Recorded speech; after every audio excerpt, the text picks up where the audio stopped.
Genesis chapter 11. The Tower of Babylon.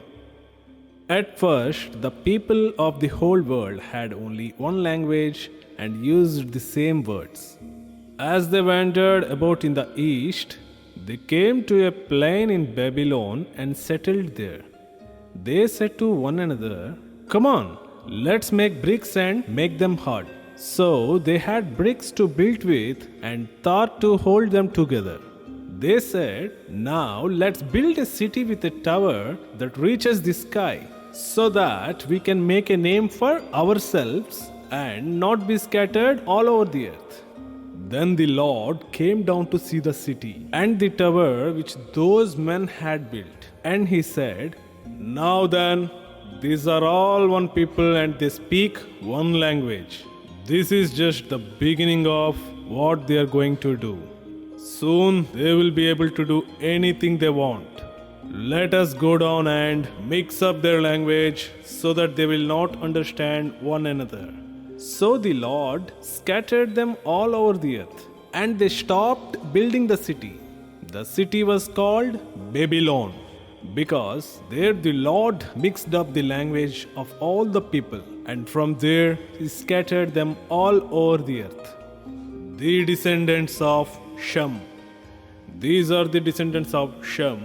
2 years after the flood, when Shem was 100 years old, he had a son, Arpakshad. After that, he lived another 500 years and had other children. When Arpakshad was 35 years old, he had a son, Shelah. After that, he lived another 403 years and had other children. When Shelah was 30 years old, he had a son, Eber. After that, he lived another 403 years and had other children. When Eber was 35 years old, he had a son, Peleg. After that, he lived another 430 years and had other children.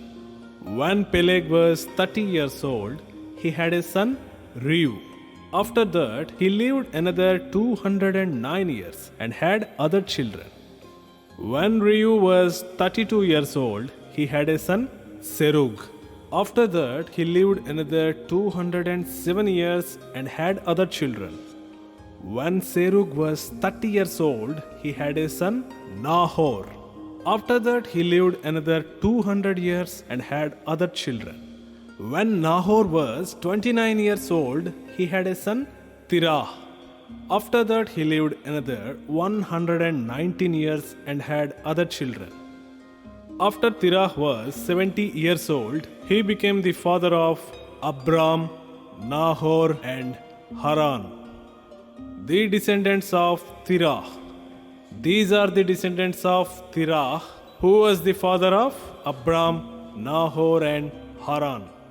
Haran was the father of Lot, and Haran died in his native city, Ur in Babylonia, while his father was still living.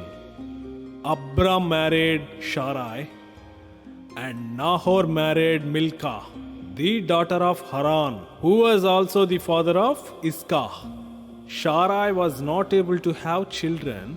Terah took his son Abram, his grandson Lot, who was the son of Haran, and his daughter-in-law Sarai, Abram's wife, and with them he left the city of Ur in Babylonia to go to the land of Canaan. They went as far as Haran and settled there. Terah died there at the age of 205 years.